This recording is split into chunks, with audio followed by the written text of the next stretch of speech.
TRP અગ્નિકાંડમાં હાઈકોર્ટનો ઐતિહાસિક ચુકાદો સામે આવ્યો। નિવૃત્ત અધિકારી મનસુખ સાગઠિયાને પેન્શન નહીં મળે। નિવૃત્તિ બાદ પણ સરકારી અધિકારી બચી શકશે નહીં। જી હા, મનસુખ સાગઠિયા સહિત 5 અધિકારીઓને બરતરફ કરાયા। હાઈકોર્ટના કડક વલણથી પેન્શન અને નિવૃત્તિ લાભો અટકાવાયા છે। વર્ગ 1 ના અધિકારી વિરુદ્ધ કાર્યવાહીની આ પહેલી ઘટના છે તેવું વકીલે જણાવ્યું।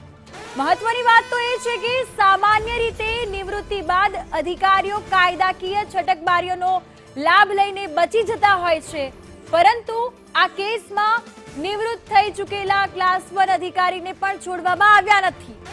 આ કાર્યવાહીમાં સૌથી મહત્વપૂર્ણ અને ચર્ચાસ્પદ નિર્ણય તત્કાલીન chief town planning officer Mansukh Sagathiya સામે લેવામાં આવ્યો છે।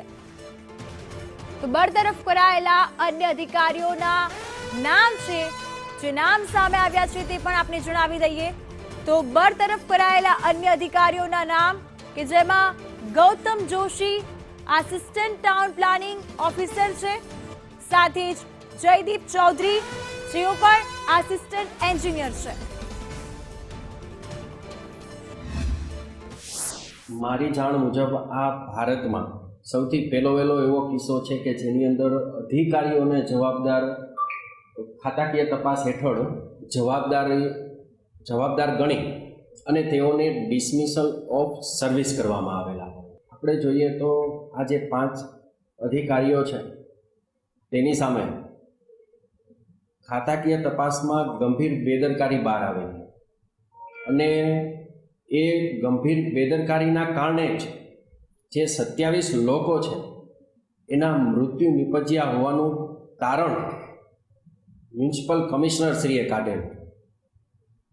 એટલે આવા પ્રકારના જે કિસ્સાઓ છે અને જે સર્વિસમાં બેદરકારી રાખવામાં આવી રહેલ છે તેવા જે અધિકારીઓ છે તેની સામે આ લાલબત્તી સમાન કિસ્સો છે। જે ટીઆરપી ગેમિંગ ઝોનની અંદર જે અગ્નિકાંડ થયો એની અંદર મારી 19 વર્ષની બેન જીવતી સળગી ગઈ અને સરકારે 2 વર્ષ પછી નિર્ણય આપ્યો કે 5 અધિકારીને ડિસમિસ કર્યા।